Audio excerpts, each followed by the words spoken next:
जय हिंद दोस्तों। हम लाए हैं आपके लिए भारत का सबसे फिट और सुपरहिट चैनल फिटिस्तान, एक फिट भारत। दोस्तों, शुरू करने से पहले मैं आपसे गुजारिश करूंगा कि इस चैनल को आप सब्सक्राइब जरूर करें और बेल आइकन का बटन दबाएं।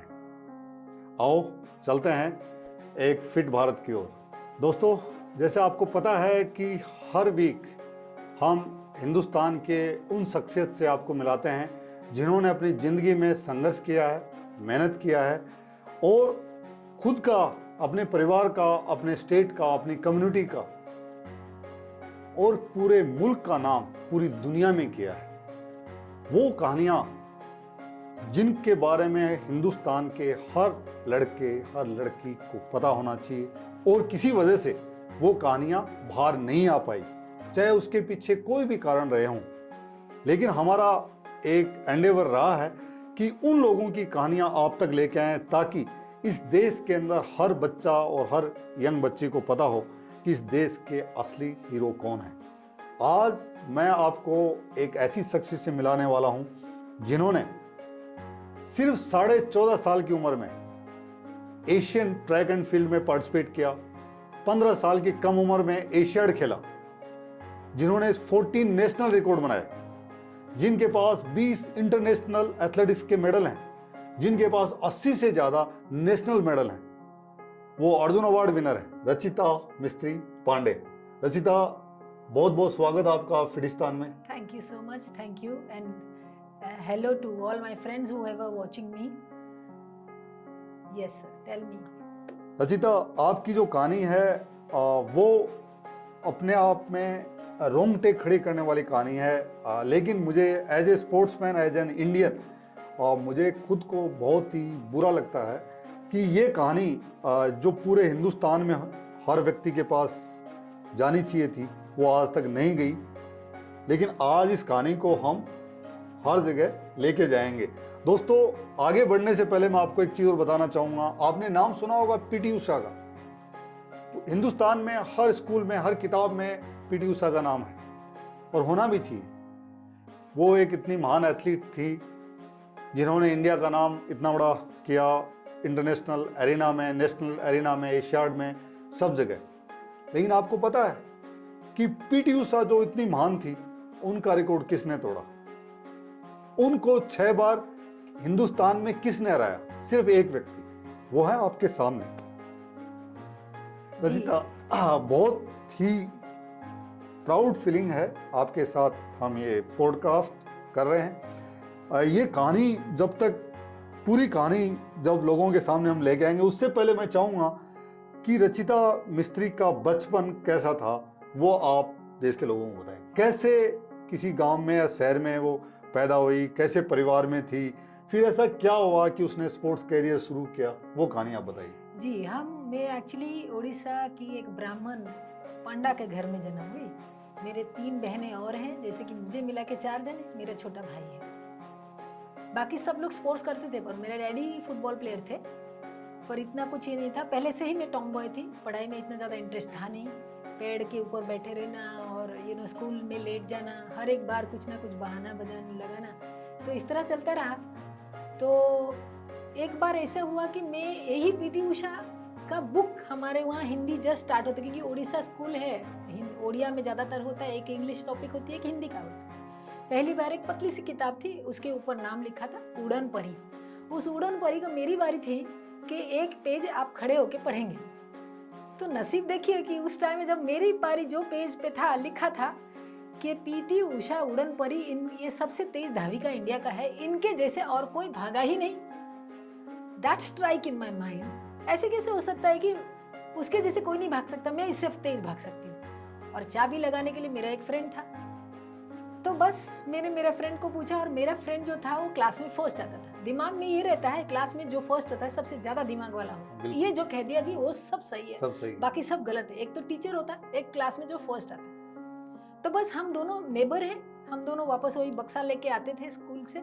तो रास्ते में मैंने पूछा कि भाई ये कैसे हो सकता है, मैं इसका रिकॉर्ड ब्रेक कर सकती हूँ? और उसने बोल दिया, हाँ भाई, तेरे से तेज तो कोई भागा ही नहीं, तू ही ब्रेक कर सकती थी। ये चीज मेरे दिमाग में बैठ गई, मुझे स्पोर्ट्स करना है। उस दिन से मैं टीचर के पास गई, ट्रेनिंग करने का बात किया, मेरे को भगाओ बहुत सारा, मुझे ऐसा लगता है, मुझे पता ही नहीं था कि भाई ट्रेनिंग भी करना होता है, कुछ करना पड़ता है, बस मेरे को भगाओ बहुत सारा और मुझे ले जाओ पीटी उषा को बीट करना। तो इस तरह चलता रहा। मेरे टीचर जो है हिस्ट्री के टीचर थे मिस्टर पात्रा, उन्होंने मेरे को एक स्टेडियम में लेके गए, पहले तो देख तो सही स्टेडियम कैसा होता है, कंपटीशन कैसे होती है, यहाँ से यही तो है, इसमें मैं भाग लूंगी, उसको पीटी, हर एक चीज, ये एक ही चीज दिमाग में बैठ गया था। मतलब जैसे कि वीडियो, जैसे कहते हैं ना कि बच्चे को केक चाहिए तो हर एक चीज में उसको केक ही दिखता है। पापा मैं ये कर दूंगी तो केक मिलेगा, वो कर दूंगी तो cake. End of the story ये है कि उसको पीटी उषा का रिकॉर्ड तोड़ना ब्रेक न करना। चलो ये बात शुरू हुआ, मेरे टीचर मुझे ले जाते थे, पहला कुछ दिन तो मैं बोला कि क्या करना है, सब लोग भागते हैं, कितना भाग सकते हैं, ये वो। फिर साई स्पोर्ट्स हॉस्टल कटक में खुला, पहली बार खुला, वहाँ पे ट्रायल था, अंडर 10 थी और सारा ग्रुप हमारा जा रहा था ट्रायल देने। मैं टीचर का फेवरेट थी, मेरा पहला कोच पंचानन गंतायत, उन्होंने कहा सर मुझे भी ले जाइए। डैडी को पूछा, डैडी ने बोला कुछ कर नहीं सकता, ले जाइए, देख लेगी तो उसको भी शांति पड़ेगा, सिटी डिस्ट्रिक्ट मीट कैसे होती है उसे भी पता चलना चाहिए। मैं वहाँ गई, मेरे दिमाग में तो था कि ये सब वहीं जाते हैं तो सीधे पीटी उषा के पास ही चले जाएंगे। बिल्कुल बिल्कुल। तो मेरे को तो जाना ही था। वहाँ पहुंचे तो वहाँ ट्रायल था हॉस्टल में रखने के लिए, सबसे छोटी में कंपटीशन करवाया, वहाँ डिस्ट्रिक्ट मीट, मेरे को भी दौड़ना है। मैं अंडर 10 थी, अंडर 12 में 100, 200, 400 तीनों में फर्स्ट आ गई। कोई बात नहीं, वैसे भी मुझे तो रखने वाले नहीं थे, अबव 12 ईयर ही रखने वाले थे।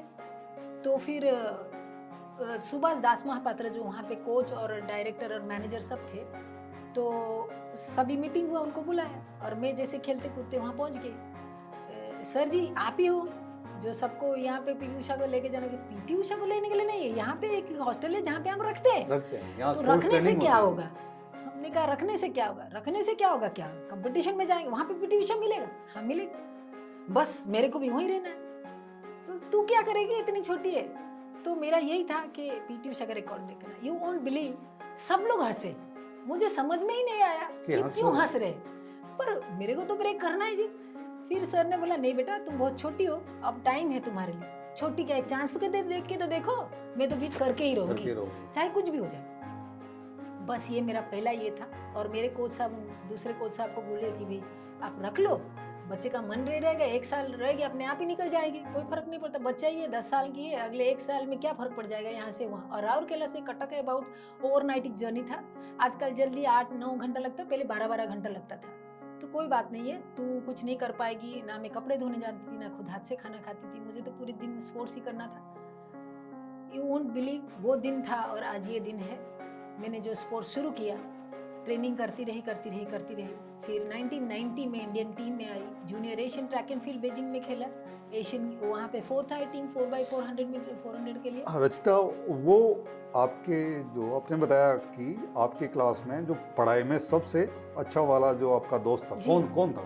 देवाशीष आचार्य। अभी क्या कर रहे हैं? अभी वो इनकम टैक्स में ये है, इनकम टैक्स में इंस्पेक्टर है। तो आपकी कहानी के अंदर जहाँ तक मुझे ऐसा लगा कि 2 चीज़ हैं कि एक, पहला आपके दिमाग में ऊपर से शायद भगवान ने कुछ ऐसा किया कि आपके सामने वो वाला चैप्टर आया कि पीटी उषा के बारे में पढ़ना, और उसमें ये लिखा हुआ कि ऐसा कोई आज तक भागा नहीं तो और भाग ही नहीं सकता, कोई भाग ही नहीं सकता। तो इस चीज़ ने आपके दिमाग में एक फायर जनरेट किया कि नहीं, ऐसा कैसे हो सकता है, मैं भाग सकती हूँ। फिर आपको लगा कि जो क्लास में सबसे तेज पढ़ाई में है, क्लास नंबर 1 आ रहा है, तो अगर वो बोलता है तो वो बात सच होती है, या जो गुरु बोलते हैं, टीचर्स बोलते हैं। तो आपने उससे पूछा तो उसने कहा हाँ भाई तू तो भाग सकती है। तो फिर आपको सेट हो गया कि भागना है, और फिर आपकी लाइफ में ये हो गया कि बस और कुछ नहीं दिख रहा कि मुझे पीटी उषा के साथ भागना है, उससे तेज भागना है बस। तो ये है 10 साल की एज में आप साई में गए, ऐसे ही आपका सिलेक्शन हुआ। पहली बार आपने पीटी उषा को कब देखा? पहली बार मैंने पीटी उषा को 1990 एशियन गेम्स से पहले चेन्नई में एक कंपटीशन हुआ था, वहाँ पे मैंने देखा। और कैसा लगा आपको? बहुत डर गई एक्चुअली, मैंने सोचा नहीं था कि इतना बड़ा एक लड़की होती है।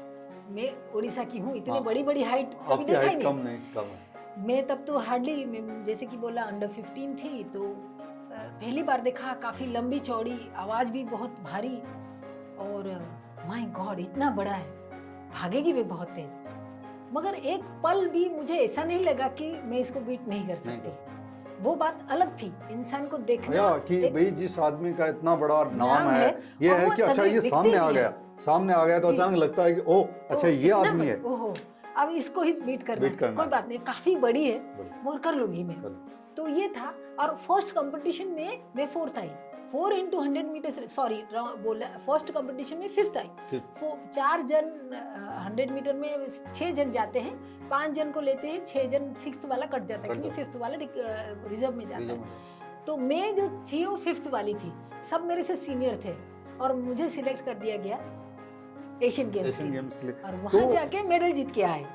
ये बताओ कि जब आप उस इवेंट में थे जिसमें पीटी उषा के साथ पहली बार दौड़ रहे थे, जी जी। तो आपकी उनसे कोई बात हुई पहली बार? कैसा इंट्रोडक्शन, क्या क्या कुछ इंट्रोडक्शन ही नहीं था, जैसे कि सारे बच्चे जाते हैं, देखो देखो पीटी उषा जा रही है Okay. और यही है, और कोच साहब ने बोला यही है जिसके साथ तेरे को भागना है, इसी की जो भूत है ना, हाँ, यही भूत है। यही। हमेशा चिढ़ाते रहते हैं। तो कोच कि साहब जो ने बोला आपका भूत जो चढ़ा भूत हुआ चढ़ा है ना ये यही है। है, अब बता तुम बीट कर सकती नहीं। Yeah. तो दिमाग में यही था, हाँ कोच साहब मैं कर लूंगी, आपको ऐसा लगता है मैं कुछ नहीं कर सकती, मैं कर कर लूंगी। लो। पर यही बार बार विचार था। एक बात तो ये है कि मैं कभी भी उनको देख के डरी नहीं। मेरे जब भी वो मेरे साथ आए, इनफैक्ट जिस जिस कंपटीशन में मैं गई, मैं एक दिमाग में सेट था कि कोई टारगेट है जिसको छोड़ना नहीं। छोड़ना।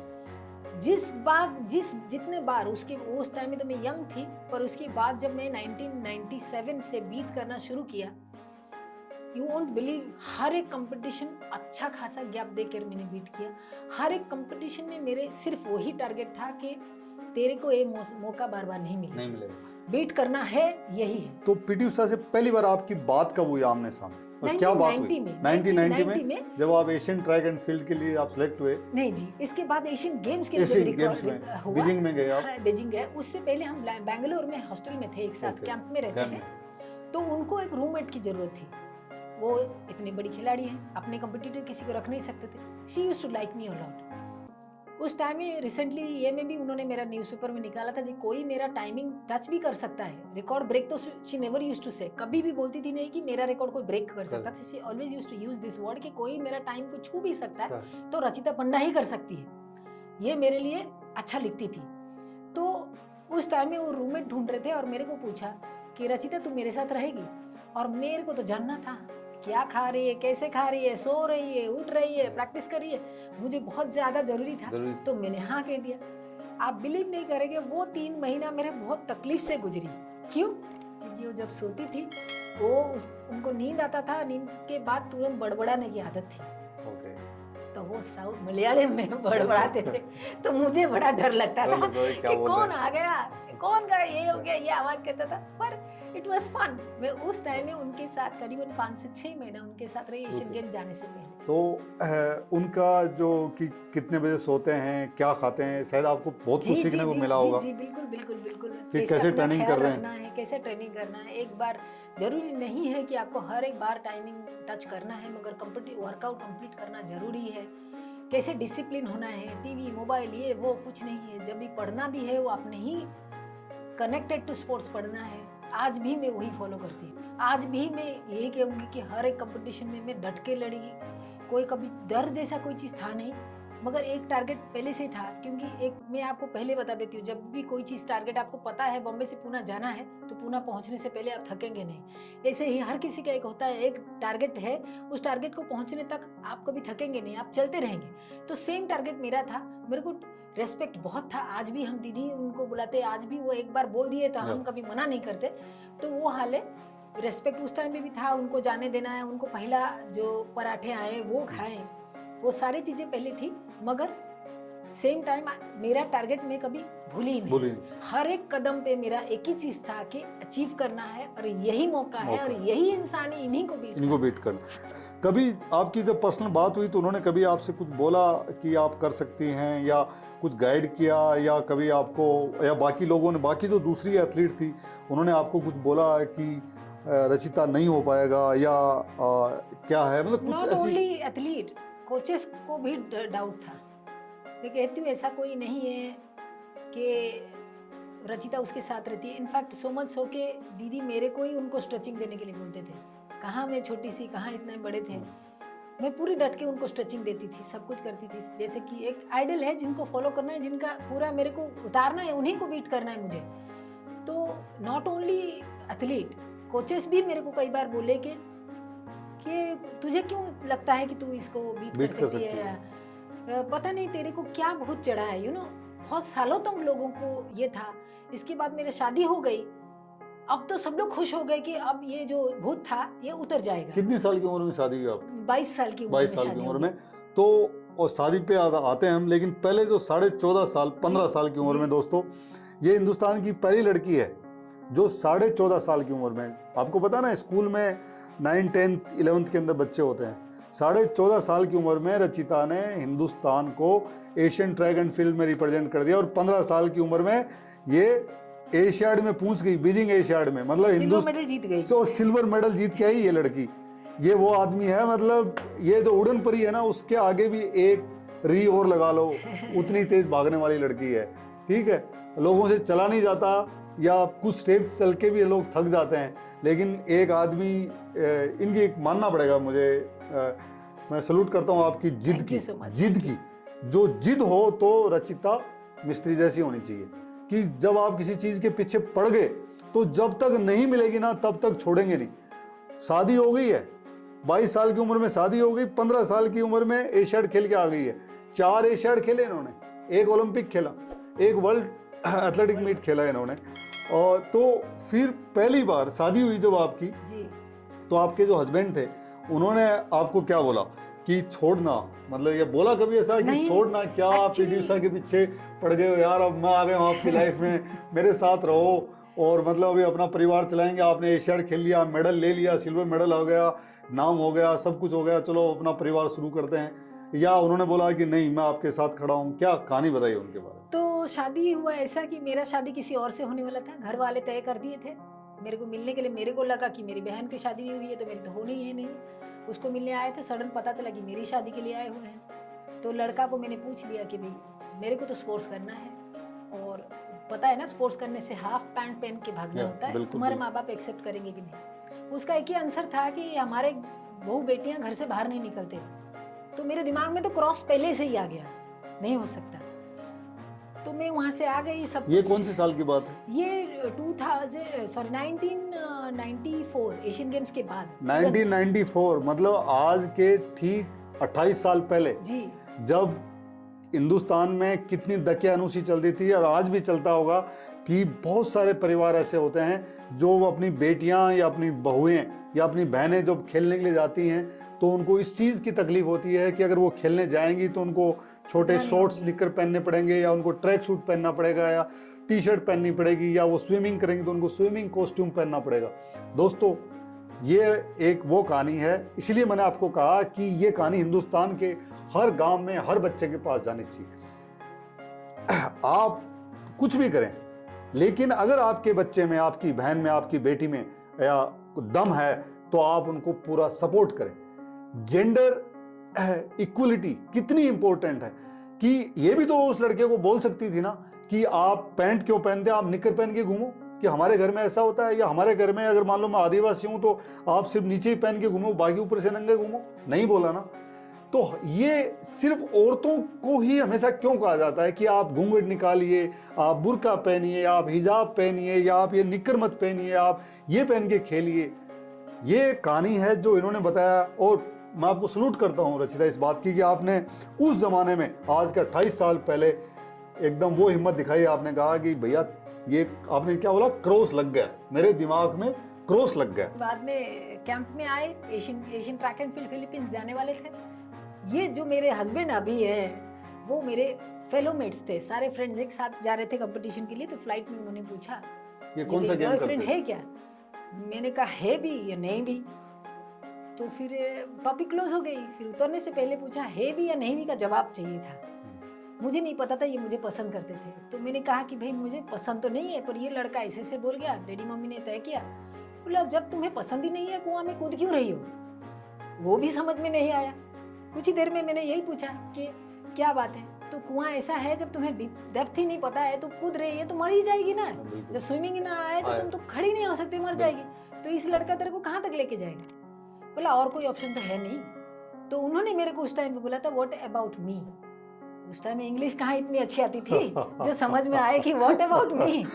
ये बिल्कुल देसी लड़की है जी, कि बोल रही है व्हाट अबाउट मी। बोला भैया अंग्रेजी नहीं आती, बताओ आप समझ सीधी में सीधी नहीं कहानी आया, बताओ। बॉम्बे का लड़का है भाई, हमें कह दिया और हम तो सुन के चले गए, हमें तो पता ही नहीं पता ही था नहीं कि इसका मतलब क्या है। क्या है। एशियन के ट्रैक एंड फील्ड था, फिलीपींस थे, हम लोग कंपटीशन किया, हमें जीते हम लोग।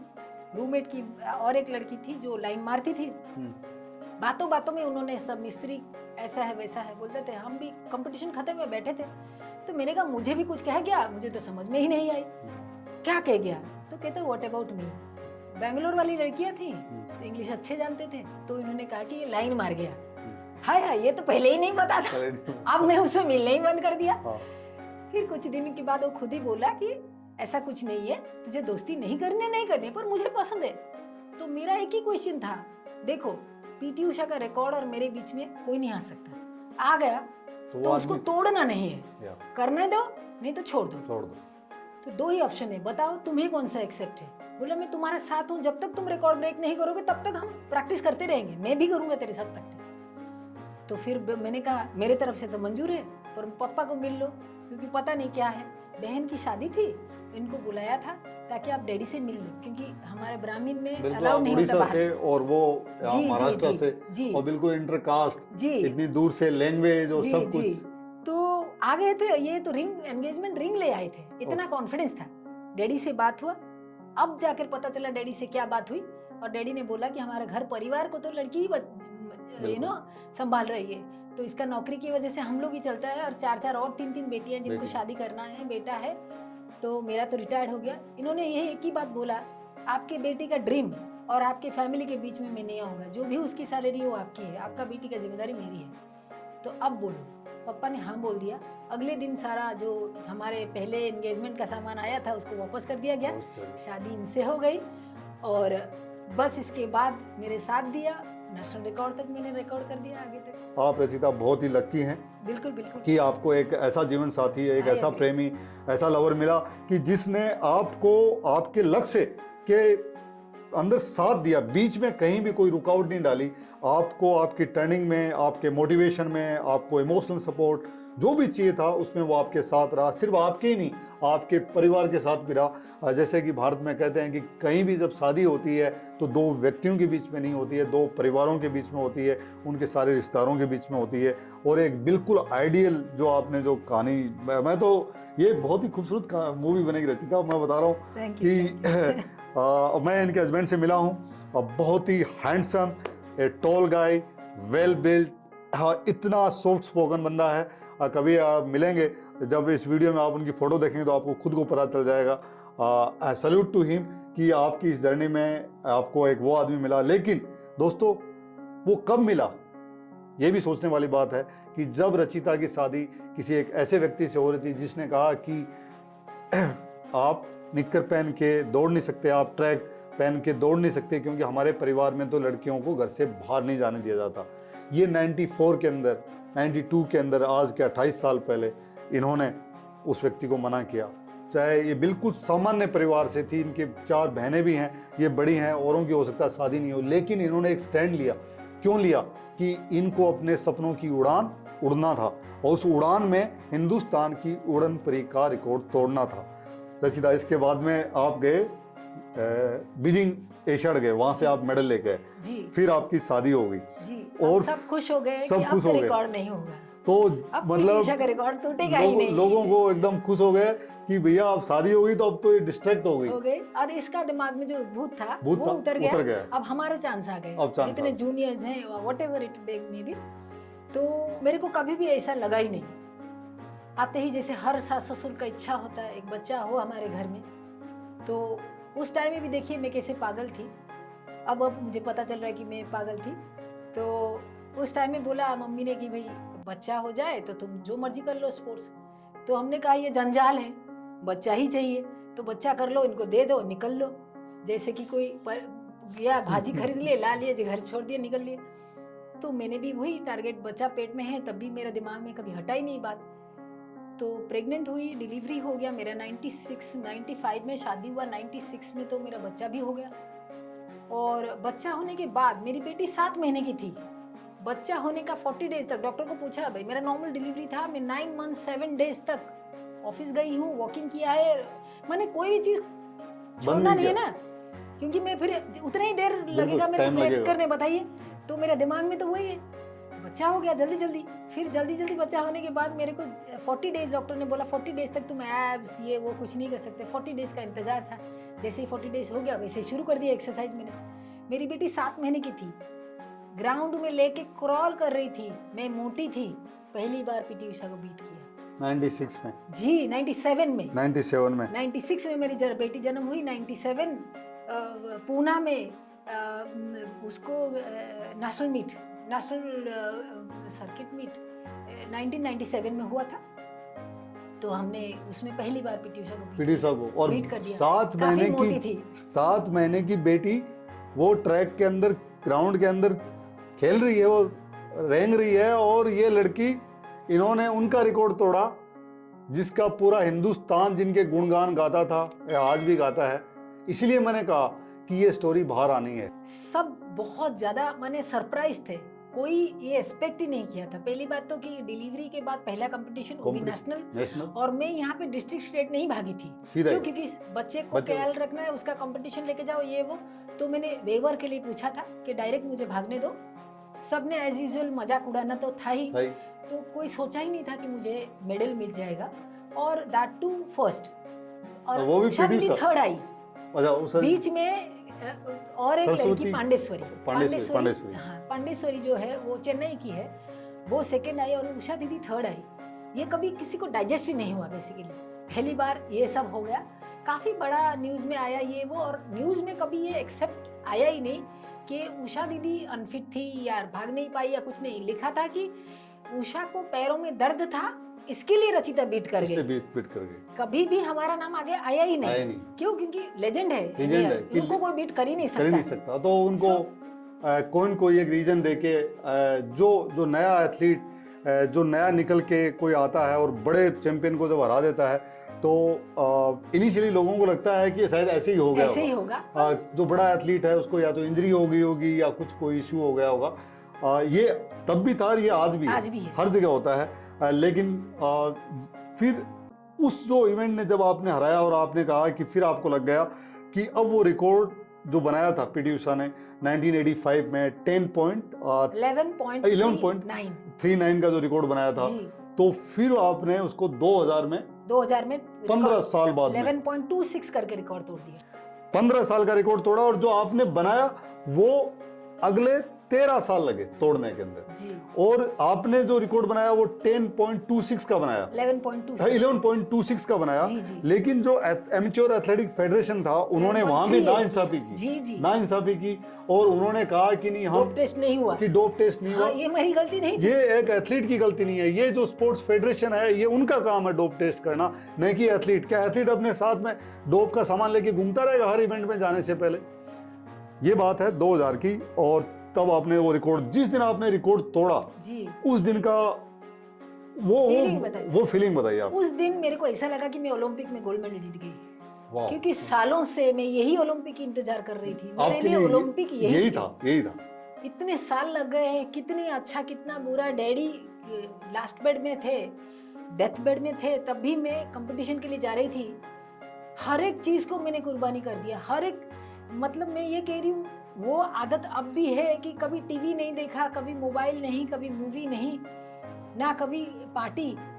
वही रात को 9 बजे 9:30 बजे सो जाना, सुबह 4:30 बजे उठना, और वही लगातार 5 से 6 घंटा काम करना, प्रैक्टिस करना, और फिर बाद में टारगेट के लिए इंतजार करना। यही सब करते करते मेरी जिंदगी ऑलमोस्ट खत्म होने को आई। मैं आज यही कर रही हूँ। So that was for me Olympic medal जी। और ये ओलंपिक मेडल से कम हो भी नहीं सकता, क्योंकि जो पीटी उषा का जो रिकॉर्ड था, पीटी उषा ओलंपिक में मेडल लेने से जस्ट सेकंड के 300 हिस्से से चूक गई थी, और उनका रिकॉर्ड इन्होंने तोड़ा। तो आप देख लीजिए कि बिल्कुल ओलंपिक मेडल से किसी भी एंगल से कम नहीं है। लेकिन ये इस मेडल तक और इस रिकॉर्ड तोड़ने तक का जो संघर्ष है, जिसमें इन्होंने कहा कि इनके पिताजी डेथ बेड पे थे, लेकिन फिर भी ये उनसे जस्ट मिलके फिर इवेंट में जा रही है। बच्चा 7 महीने का छोटा बच्चा फिर भी अपनी प्रैक्टिस कर रही है। एक आदमी का फोकस, डिटर्मिनेशन, हार्ड वर्क और जो जुनून और जो पागलपन है वो आपकी कहानी के अंदर भरा हुआ है। तो जब आपने रिकॉर्ड तोड़ा जी और तो उस दिन पीटी उषा की तरफ से कोई मैसेज मिला आपको? जी, मिस मैसेज आया, कांग्रेचुलेशन आया। एक्चुअली मेरे को मैसेज वैसा उस टाइम में तो मोबाइल था इतना नहीं। ज़्यादा अच्छा ये नहीं था, तो बाकी दूसरों से पता चला। मगर उषा दीदी का पहला रिएक्शन ये था कि इसने डोप लेके किया है, इसका डोप टेस्ट किया जाए तभी आप मानेंगे, नहीं तो नहीं होगा। उषा दीदी का कंप्लेन के वजह से मेरा 11.26 रिकॉर्ड रखा नहीं गया, नहीं माना गया। क्योंकि डोप टेस्ट क्या होता है, आपको 24 घंटे के अंदर होता है, या। और इनके पास डोप टेस्ट का किट नहीं था। हम लोग जस्ट रशिया से आए थे, फर्स्ट सर्किट मीट था और नेशनल रिकॉर्ड हो गया। तो इसके बाद जब दोबारा कंपटीशन किया, करीबन 15 से 20 दिन तक आपका जो पीक होता है, या वो बिल्कुल पीक मुश्किल से 7 दिन तक रहता उतने है। पे इसके रहता बाद फिर से आपका बिल्कुल। स्पीड नीचे आता है, फिर वापस दोबारा चलता है। वापस मैंने 2 बार 11.38 किया, और दोनों बार उन्होंने डोप टेस्ट किया और फिर 38 का रिकॉर्ड माना। मगर मेरा एक ये था कि क्या ये चीज दीदी के साथ होता था? दीदी का जब रिकॉर्ड हुआ तब हीट में उन्होंने भागा था। वो जब गए थे बैंकॉक या एशियन ट्रैक एंड फील्ड में भागे थे, जो ये नेशनल रिकॉर्ड हुआ था उनका हीट में हुआ था, विंड फेवर में था, डोप टेस्ट नहीं हुई थी। इंटरनेशनल में हुआ था भले, पर डोप टेस्ट नहीं हुई, और वो नेशनल रिकॉर्ड था, माना गया। हमने यहाँ विंड फेवर नहीं था, फाइनल में भागे, रिकॉर्ड हुआ, तो भी हमारा डोप टेस्ट होना जरूरी था। कोई बात नहीं रचिता, उन लोगों की गलती की वजह से उन्होंने आपका जो बेस्ट टाइमिंग था 11.26 का वो नहीं माना, लेकिन आपकी मेहनत, आपका जज्बा, आपका जुनून, आपका लक्ष्य पे जो आपकी आंख लगी हुई थी, आप पीछे नहीं हटे। इतना बड़ा सेटबैक होने के बावजूद कि आपने रिकॉर्ड तोड़ा, और इतने गैप के बाद में तोड़ा, 15 साल के गैप के बाद में उस रिकॉर्ड को आपने 0.13 सेकंड से तोड़ दिया। सीधा 10.39 से उठा के आपने 11.39 से उठा के आपने 11.26 कर दिया। लेकिन जो परिस्थितियां हुई वो नहीं होनी चाहिए, और स्पेशली एक उस एथलीट के साथ बिल्कुल नहीं होने चाहिए जो इतने मेहनत करके यहां से इस लेवल पे आया है। तो क्या हुआ, उसने किसी बहुत बड़े महान एथलीट का रिकॉर्ड तोड़ा, और रिकॉर्ड तोड़ने के लिए बने जाते हैं। जैसे उनका आपने तोड़ा, आपका भी 13 साल बाद में किसी और ने तोड़ा। लेकिन दोस्तों, ये कहानी इतनी आसान नहीं है, इतनी सिंपल सी कहानी नहीं है कि 15 साल का रिकॉर्ड, 15 साल का एग्जिस्टिंग रिकॉर्ड इन्होंने तोड़ा और इनका रिकॉर्ड 13 साल बाद में टूटा। तो आप अंदाज लगा सकते हैं कि कितना टफ रिकॉर्ड था और इन्होंने कितना टफ बनाया उसको।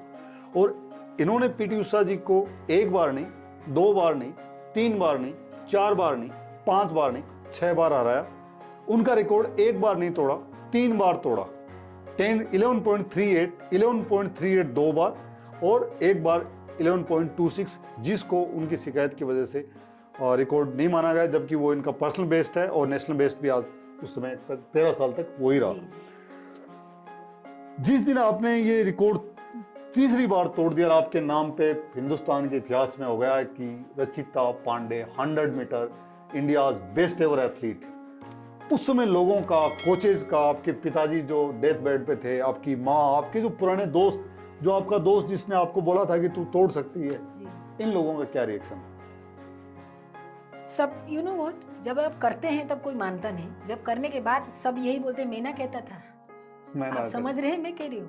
तो कहने का ये मतलब है कि उस टाइम में सब बदल गए और सब कहने लगे कि मैं जानता था कि तू ही है जो कर सकती है, मगर मुझे पता था विदाउट माई हस्बैंड सपोर्ट मैं ये रिकॉर्ड नहीं कर सकती थी। जो बिलीव था मेरा हस्बैंड का कि I am the one who can do it and I did it. बाकी दुनिया क्या कह रहा था उसका कोई परवाह नहीं करते हुए वो मेरा सपोर्ट किया, मेरे साथ दिया।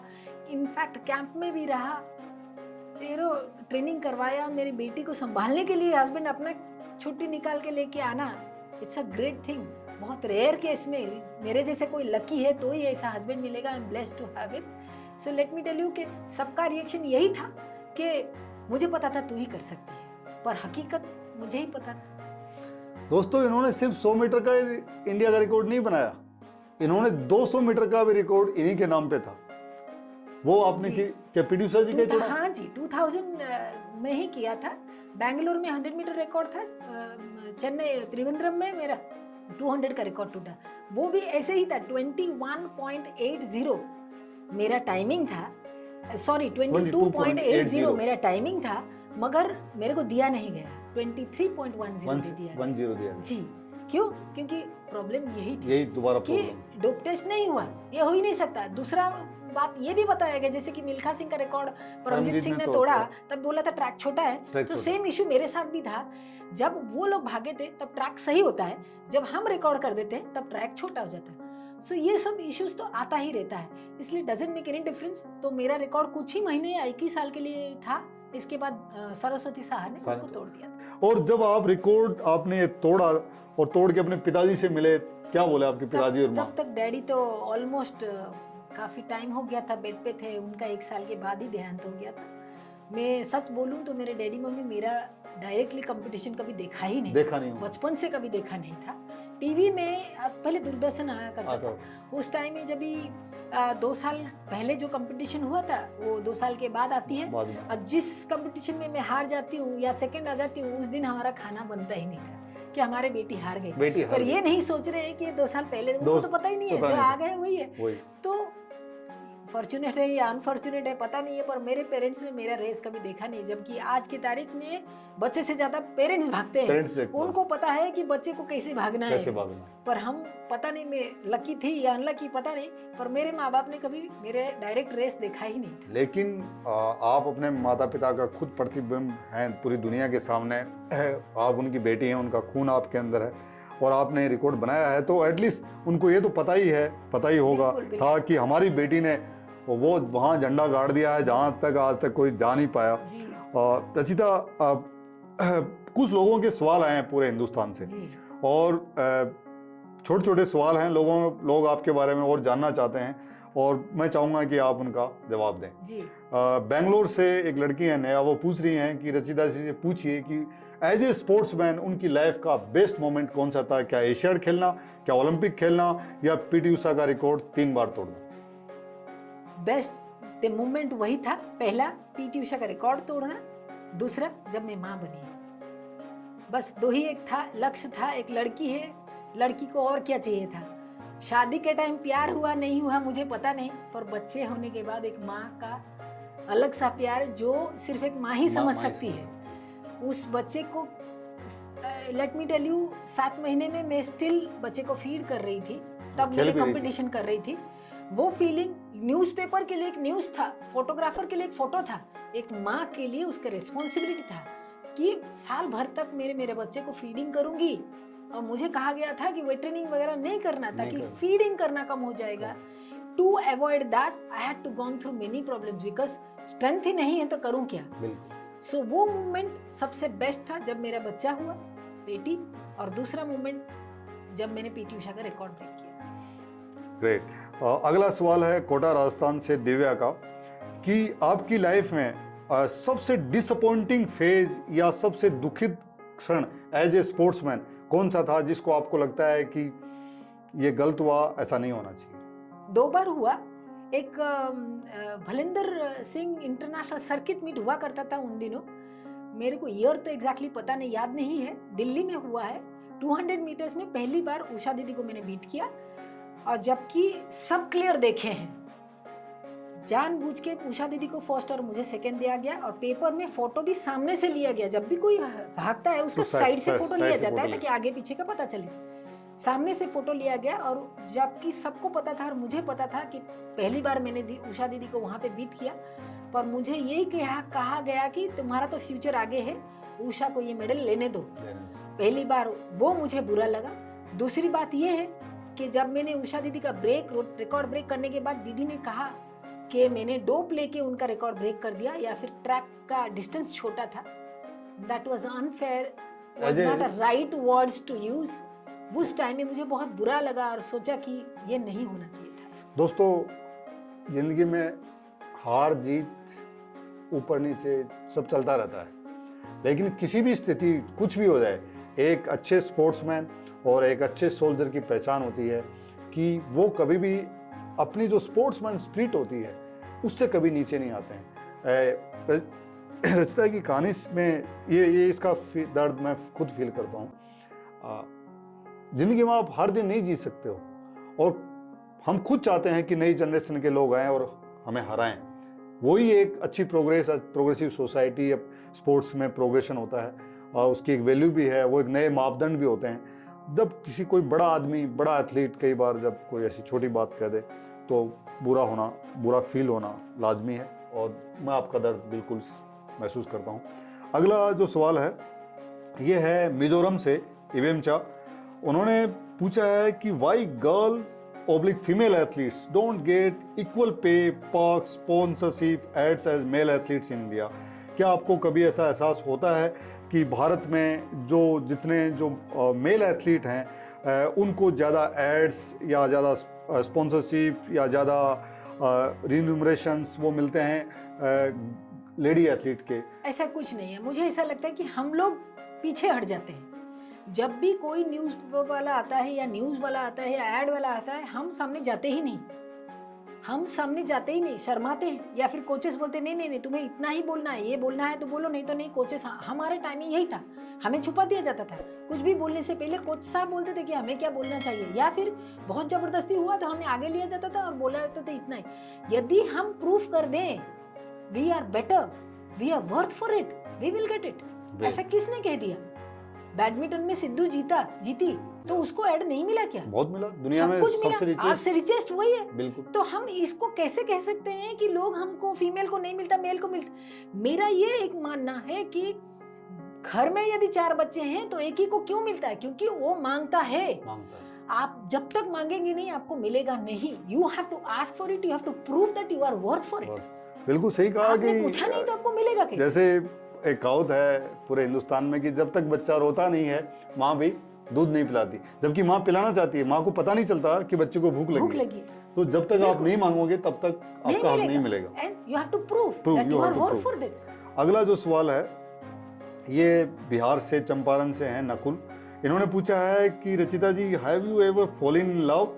अगर हाँ तो किसके साथ, अगर नहीं तो क्यों? Good question.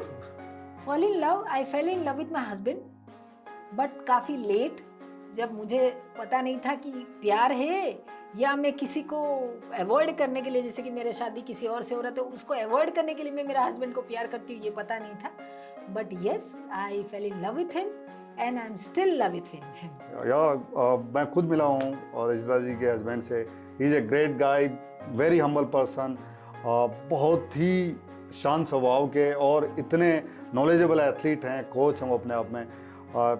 Salute to him. आपकी करियर में उन्होंने जितना आपको सपोर्ट किया, आपको ही नहीं आपके परिवार को, और आज भी आपके बच्चे सबको देख रहे हैं, और आपके परिवार के अलावा भी बाकी जितने नए यंग एथलीट्स को वो जितना सपोर्ट करते हैं, जैसे गाइड करते हैं। He is a great guy, good guy.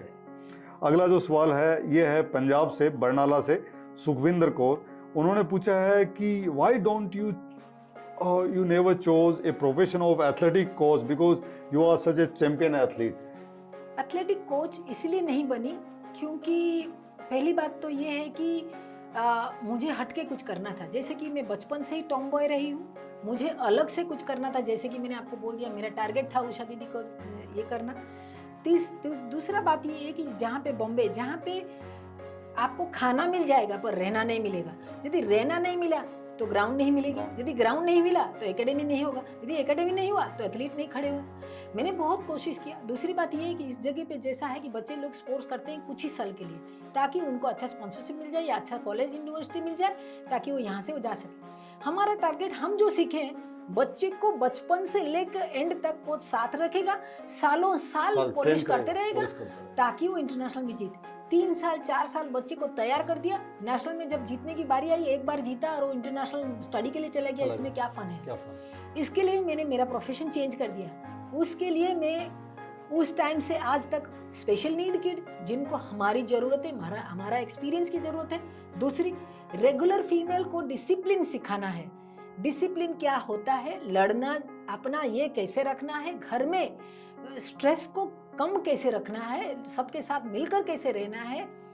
और तीसरी बात, जो स्ट्रेस रिलेटेड जितने सारे डिप्रेशन लोग हैं उन लोगों के साथ देती हूँ, ताकि how to overcome from your stress, what is called stress, I want to teach them. ऐसे लोगों को मैं लेती हूँ जिनके पास चैलेंज है, they want to do something in their life but they don't know how to come out. तो मैं उनको राह दिखाती हूँ और उनमें मैं सक्सेसफुल हूँ। ग्रेट। अगला सवाल रचिता है, ये राजकोट गुजरात से हैं हेमलता। इन्होंने पूछा है कि please share a secret which you never share till now, कि आज कोई ऐसा कोई सीक्रेट जो आज तक है जो आपने आज तक किसी के साथ शेयर नहीं किया, कोई अगर है तो आप बताएं। ऐसा कोई सीक्रेट नहीं है, क्योंकि मैं एक खुली किताब हूँ। मुझे आज आप मिले तो भी आपको सब कुछ पता है, जो पहले मिला था उसको भी सब पता है। और ऐसा जो कोई इतने secret अच्छे नहीं है। स्पोर्ट्समैन होते हैं और जो दिल से जीते हैं, खुली किताब है। क्योंकि जो एक अच्छा स्पोर्ट्समैन है, अगर उनके सीक्रेट रहने लग गए तो वो तो उसी में उलझे रहते हैं। जी तो इनका कोई सीक्रेट हो ही नहीं सकता, क्योंकि जिस जगह से आई हैं, जो इनका नेचर है और जो इनका स्पोर्ट्स है और जो इनका जुनून है, जुनूनी लोग और जो अपने मिशन के लिए बिल्कुल पागल होते हैं, उनके पास कोई सीक्रेट नहीं होता। उनका सीक्रेट सबके सामने खुला होता है कि जी। यहाँ तक मुझे जाना है। अगला सवाल है हरियाणा से राजवीर सिंह का। उन्होंने कहा, रचिता जी आपका फेवरेट फूड क्या है? क्या कभी आपने हरियाणा का देसी घी का खाना और क्या चूरमा और गुड़ और शक्कर खाया है क्या? जी नहीं, कभी ऐसा खाने को मौका नहीं मिला, पर मैं पूरी लाइफ हेल्दी खाना ही खाया हुआ है, क्योंकि बचपन से ही हॉस्टल में पली बड़ी हूँ। आज भी मेरे बच्चे बोलते हैं क्या रूखा सूखा खाती है जिसमें मसाला ही ना है। तो कभी मेरे को चांस नहीं मिला, हरियाणा जाऊंगी तो जरूर खाऊंगी। ग्रेट। अगला जो सवाल है ये पौंडीचेरी से है, पूनम।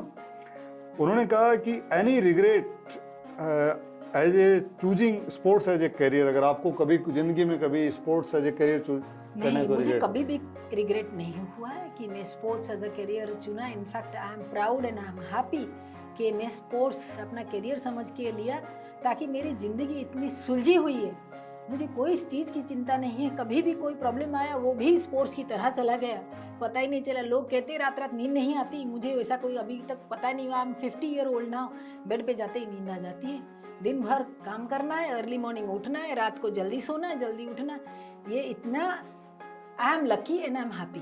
क्या आप हिंदुस्तान के जितने जो पेरेंट्स हैं और स्पेशली जो यंग पेरेंट्स हैं जिनके छोटे छोटे बच्चे हैं, आप उनको क्या कहना चाहेंगे कि बच्चों को स्पोर्ट्स करवाना चाहिए, नहीं करवाना चाहिए? क्योंकि सभी लोग किताबों के अंदर घुसा दिया, सब बच्चों को लैपटॉप मोबाइल में घुसा दिया। आप कुछ कहना चाहेंगे? जी, मेरे को एक ही बात कहना है। मैं भी एक माँ हूँ, 2 बच्चों की। मेरी बेटी जो है वो डॉक्टर है, बेटा इंजीनियरिंग पढ़ने जा रहा है। दोनों में सिर्फ बेटी ने ही स्पोर्ट्स किया, बेटा ने नहीं किया। मेरा एक ही बात कहना है, बच्चे को खेलने दीजिए 1 घंटा, और उस खेलने के बीच में आप मत पड़िए। आप ट्रेनिंग के लिए लेके जा रहे हैं, किसी भी कोच के पास छोड़ दीजिए। बच्चे को एंजॉय करने दीजिए। कोच जैसा बोला वैसा करना जरूरी नहीं है, उसको कुछ पल उसका दीजिए। अपने आप यदि उसको अच्छा करना होगा, वो अपने आप ही रास्ता चुन लेगा। स्पोर्ट्स ऐसा चीज़ है कि आपको, जैसे ये होम्योपैथिक गोली है, अच्छा कर दिया तो ठीक, नहीं किया तो हार्म नहीं करेगा। स्पोर्ट्स ऐसा है, अच्छे चीज़ें सिखा जाएगा, कभी आपका शरीर का बुरा नहीं करेगा। कुछ नहीं तो बच्चा अपने आप को फिट रख पाएगा। एनर्जी जो उस बच्चे के ऊपर पास ज़्यादा है वो रिलीज कर पाएगा, ताकि आके घर में खा पी पढ़ाई करके खा पी के इमीडिएट सो जाए, रात भर जागे नहीं। दूसरी बात यह है कि डिसिप्लिन, एक स्पोर्ट्स ही है जो डिसिप्लिन सिखा सकता है। एक स्पोर्ट्स ही है जो फाइटिंग स्पिरिट लाता है। एक स्पोर्ट्स ही है जो हारना और जीतना दोनों सिखाता है। ये चीज़ें हम घर में नहीं सिखा सकते।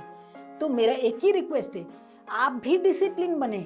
कुछ भी हमें करने से पहले बच्चे को हम खुद वो चीज़ को जीना चाहिए। आप यदि खुद ही डिसिप्लिन नहीं है, रात रात भर जागते हैं, बच्चे को कैसे बोलेंगे कि आप जल्दी सो जाइए? प्लीज़ मेरा एक ही रिक्वेस्ट है, हर किसी को प्रॉब्लम है, हर किसी को काम है, मगर यदि आप राइट टाइम में सोएंगे, राइट टाइम में खाएंगे, आप ज़्यादा हेल्दी रहेंगे, आपके पास मैक्सिमम एनर्जी होगा और आप बच्चे को वही अच्छा चीज़ें सिखा सकते हैं। रचिता जी, अगला क्वेश्चन आ रहा है त्रिवेंद्रम से, गोकुल है। उनके 3 सवाल हैं एक ही सवाल में। उन्होंने कहा कि आपका फेवरेट लीडर कौन है, आपका फेवरेट स्पोर्ट्समैन कौन है, और आपकी फैमिली में सबसे फेवरेट आपका आदमी मतलब कौन आदमी? पहला वाला क्वेश्चन था फेवरेट लीडर कौन आपका? फेवरेट लीडर, पॉलिटिकल लीडर या मोदी। ओके। और आपका फेवरेट स्पोर्ट्समैन कौन है इंडिया में? इंडिया में इंडिया में एक्चुअली मैं पीटी उषा को ही मानती हूँ। वो स्पोर्ट्स में डेडिकेटेड जो चीज़ मैं चाहती थी वो मैं जानना चाहती हूँ कि the thing what I learn from her is hard work and hard work doesn't matter. क्या हुआ क्या नहीं हुआ उसके ऊपर ध्यान कम दो, और क्या चाहिए उस पर ध्यान ज़्यादा दो। और परिवार में माँ, पिताजी, पति या बच्चे या बहनें, सबसे फेवरेट कौन है? ये थोड़ा सा ट्रिकी क्वेश्चन है। क्वेश्चन है। हाँ। नंबर 1 में मेरी माँ है, नंबर 2 में मेरा हस्बैंड है और नंबर 3 में मेरे बच्चे हैं। ग्रेट। इन्होंने एक चीज सुनी कही, आपने दोस्तों सुना होगा कि इनके फेवरेट स्पोर्ट्समैन हिंदुस्तान में कौन है? पीटी उषा। डिस्पाइट बीइंग जो इनके साथ हुआ, ये एक वो ही बोल सकता है जो अंदर से, जिसके अंदर जिगर हो, साफ दिल हो, चाहे कुछ भी हो जाए, आप अपने लक्ष्य और अपने जो प्रिंसिपल हैं उनसे नहीं हटते, चाहे लोग आपके साथ चाहे जो भी करें। Salute to you Rachita, Thank you आपने so जो much. बोला है दिल छुआ इसने मेरे को। अगला जो सवाल है ये है चित्रा सुब्रमण्यम कोची से। इन्होंने कहा कि जो फॉरेन के अंदर जो हिंदुस्तान के बच्चे ज्यादा जा रहे हैं, क्या उनको इधर ही रह के हिंदुस्तान के लिए कुछ करना चाहिए, या मतलब आप उससे सहमत हैं कि जिनको अगर ज्यादा अपॉर्चुनिटी मिल रही हैं वो देश छोड़ के चले जाए? बिल्कुल, क्यों नहीं। वो जिसको आना है वो खुद ही आ जाएगा, जिसको नहीं आना है और अपॉर्चुनिटी यहाँ पे नहीं है, कहीं और मिल रहा है।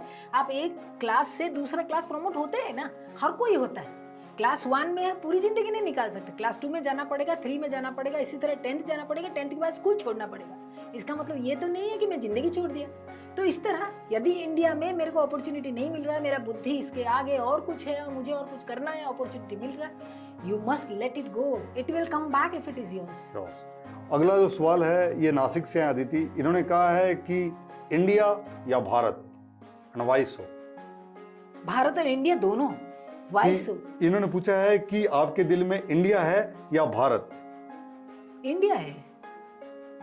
इंडिया या भारत?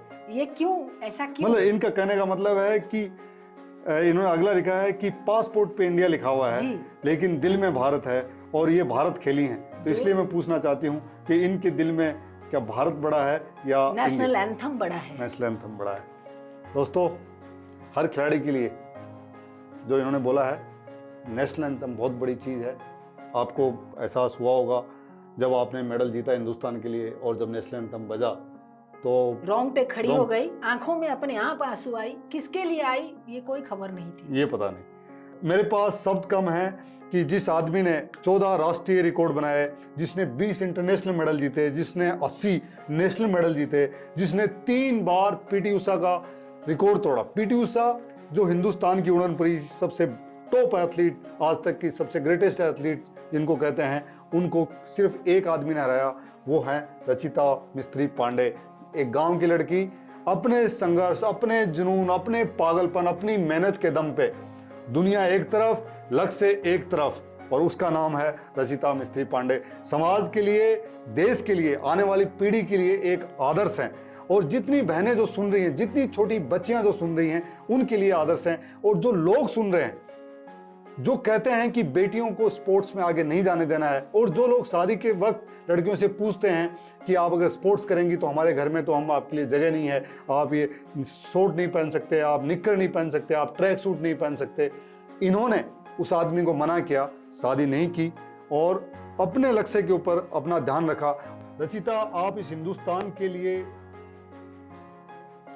एक आदर्श हैं। आने वाली जो जितनी भी जो पीढ़ियां हैं, वो मैं चाहूंगा कि वो आपका नाम, आपके जितने काम हैं, जो आपके जितने जो अचीवमेंट्स हैं, उनसे प्रेरणा लेके अपना नाम तो रोशन करें ही करें, साथ में देश का भी नाम रोशन करें। क्योंकि आप सिर्फ खुद के लिए नहीं हैं, आप सिर्फ उड़ीसा के लिए नहीं हैं, आप सिर्फ हिंदुस्तान के लिए नहीं, आप जितनी भी जो लड़कियां हैं दुनिया भर में, आप उनके लिए एक लाइव एग्जाम्पल हैं। और दोस्तों, जितने जो सवाल पूछे हैं इन्होंने बिल्कुल बखूबी उनका जवाब दिया है। मैं खुद चाहूंगा कि जब कभी वक्त मिलेगा, कभी हमारे पास साधन होंगे, तो हम फिटिस्तान की ओर से रचिता के ऊपर एक मूवी बनाएं, क्योंकि आप डिजर्व करती हैं। और आप अर्जुन अवार्ड विनर भी हैं, आप 4 एशियन गेम खेल, 14.5 साल की उम्र से, 14.5 साल, जब बच्चे ना 8th 9th में पढ़ रहे होते हैं, उस समय इन्होंने हिंदुस्तान को रिप्रेजेंट किया। आज 50 साल के, इतनी फिट हैं, आज भी लोगों की हेल्प कर रही हैं, आज भी लेडीज की हेल्प कर रही हैं, नए एथलीट तैयार कर रही हैं। दोस्तों, ये कहानी आपको हिंदुस्तान के हर आदमी के पास पहुंचानी है, हर आदमी के पास। और क्यों पूछा नहीं, आपने जब पूरा इंटरव्यू देखा इनका, आपको समझ में आ गया होगा। रचिता, बहुत बहुत शुक्रिया आपका यहाँ आने के लिए, फिटिस्तान में आने के लिए। और ये फिट भारत की एम्बेसडर है हमारे ओर से हमेशा के लिए।